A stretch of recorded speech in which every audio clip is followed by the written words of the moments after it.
Alors, pour régler le quantième, je vais agir sur la couronne pour faire défiler les dates dans le guichet. Parfait. Ah, c'est calibre, j'adore. Et puis franchement, moi je trouve que la lunette, elle va particulièrement bien avec les cornes.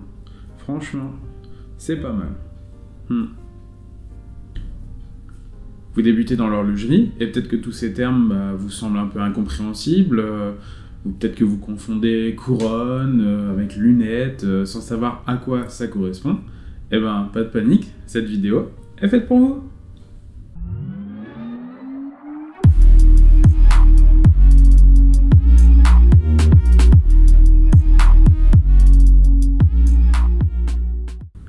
Bienvenue, je vous propose dans cette nouvelle vidéo de découvrir les termes les plus couramment utilisés dans l'horlogerie afin que d'ici quelques minutes vous en sachiez davantage et puis que vous soyez même presque incollable. Allez, c'est parti. On va commencer en fait par le plus important, la boîte. Il y a plusieurs formes, mais la plus commune c'est la ronde. Alors c'est la carcasse de la montre. En général, elle est faite en acier 316L. Mais selon les marques et les gammes, elles peuvent être faites dans des matériaux nobles et précieux, tels que l'or, le platine, le titane, le carbone. Ensuite, le calibre. Donc dans la boîte, on trouve ce qui fait vivre la montre, le mouvement ou ce qu'on appelle aussi calibre. J'y reviendrai dans une prochaine vidéo concernant les différents calibres et les différents mouvements. Toujours est-il que dans une montre, on peut trouver des mouvements mécaniques ou à pile, qu'on appelle aussi les fameuses montres à quartz. On profite de parler du calibre pour également parler du fond de boîte. Et généralement, c'est en l'ouvrant qu'on pourra effectuer les entretiens d'une montre, comme la révision ou des réparations. On trouve divers fonds de boîte. Alors, ils peuvent être vissés ou bien clipsés, par exemple. Mais également, on va aussi avoir des fonds de boîte qui seront pleins, donc on ne verra rien à travers. Mais aussi des fonds de boîte dits ouverts, grâce à un verre qui permet d'observer le mouvement. Les aiguilles. Alors je pense que pour les aiguilles et puis la petite trotteuse, il n'y a pas de secret, on va se passer d'explications, vous connaissez. Par contre, c'est vrai qu'on pourrait quand même passer un bon moment à en parler, tant leurs formes peuvent être nombreuses, selon les marques, selon les époques aussi. Voilà, ça peut être assez passionnant si on s'y intéresse. J'en ai parlé lors de l'introduction, le guichet date. C'est une petite fenêtre servant à afficher la complication de la date, qu'on appelle aussi le quantième.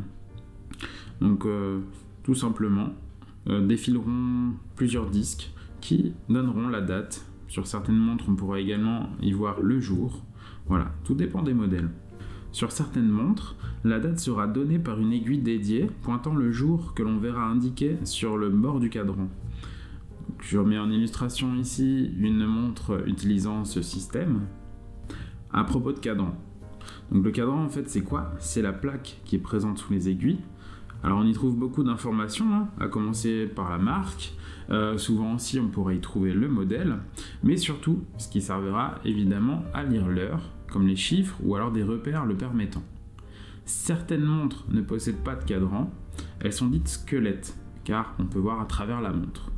Ça a un certain charme ou un certain intérêt quand c'est bien fait bien sûr. Sur les cadrans classiques, les repères indiquant les heures et les minutes sont appelés index. Et sur des montres de plongée par exemple, ces index vont être généralement peints d'une matière luminescente qui permettent en fait la lecture dans l'obscurité. Parlons maintenant du verre. Le cadran et les aiguilles sont protégés par un verre.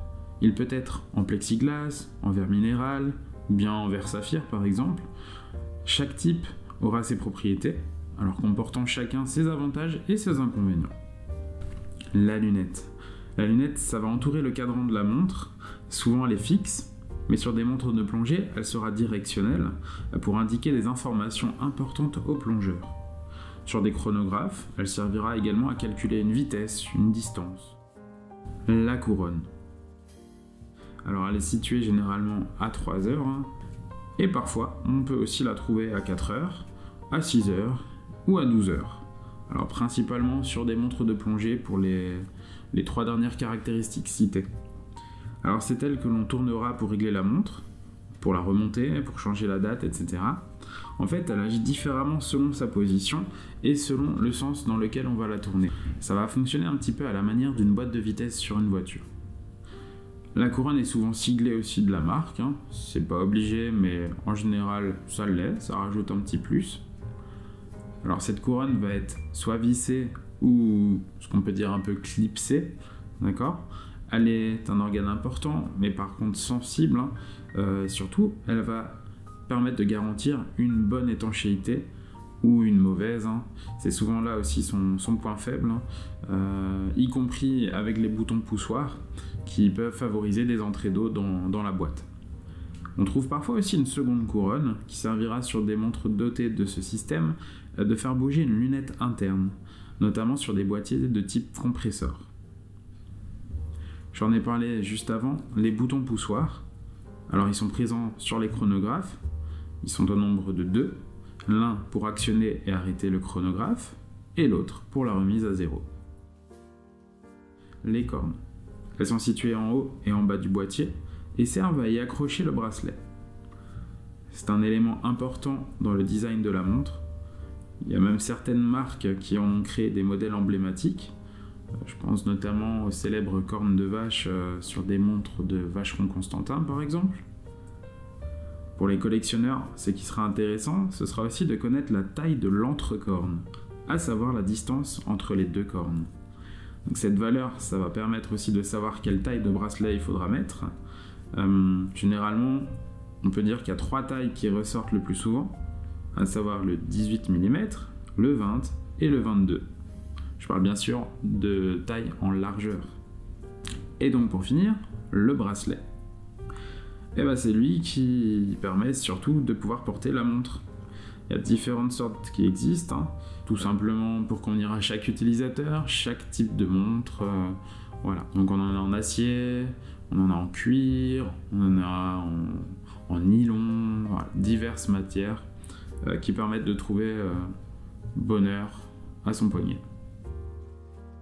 J'espère que cette vidéo vous aura plu, qu'elle vous aura permis à en connaître davantage sur le lexique horloger et d'être un petit peu moins perdu lorsque vous regarderez les prochaines vidéos.